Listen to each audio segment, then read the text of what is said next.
हामी सुदूरपश्चिमको खप्तर राष्ट्रिय निकुञ्ज भित्रको बीच सेन्टर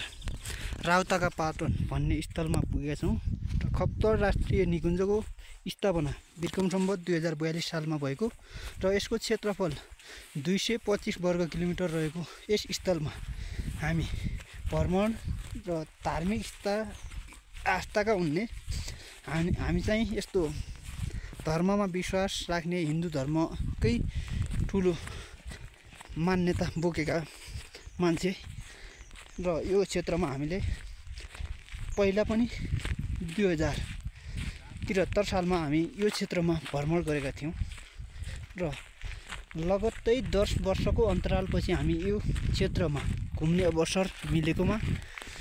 र यो अवसरलाई हामी चाहिँ सौभाग्यशाली र भाग्य मानिमा ठुलो मान्ने इच्छा चाहना पुरा हुन्छ भनेर हामी यो क्षेत्रमा धार्मिक आस्थाले पनि बोकेको हुँदा हामी यस क्षेत्रमा आएका छौँ र विभिन्न सुदूरपश्चिमकै 4वटा जिल्लाको क्षेत्रफल ओगटेको यस राष्ट्रिय निकुञ्जले गौरवपूर्ण र 4वटै जिल्लाका मानिसहरू यस स्थलमा आफ्नो आस्था बोकेर र आफ्नो जनइच्छा पुरा हुन्छ भन्ने चाहनाका साथ यो क्षेत्रमा गंगा दशहराको अवसरमा यस क्षेत्रमा भ्रमण तथा विभिन्न पूजा आर्जना गर्ने हुँदा यस क्षेत्रलाई महत्त्वपूर्ण मानेको हुँदा यस क्षेत्रमा हामी 4 घण्टाको तय गरेर बझाङ जिल्लाको थलरा गाउँपालिका वडा नम्बर 9 बाट चित्रुबाट हामी 8 बजे हिँड्यौँ र 4 घण्टाको यात्रा हाम्रो पैदल यात्रा भएर यो यात्रा राउताका पाटन भन्ने स्थलमा हामी 4 घण्टामा तय गरेर हामी यस ठाउँमा हामीले यो दृश्य अवलोकन गर्दै यो भिडियो बनाएका र क्लिप बनाएको छौँ। यो क्षेत्रमा विभिन्न मठ मन्दिर र आस्था यहाँ खप्तर बाबा स्वामी पनि बस्नु भएको र जीव विज्ञान र विज्ञानका विधाहरूमा पनि विभिन्न लेख रचना तथा साहित्य खण्डमा पनि र यस वन्यजन्तु वनस्पति लगायतका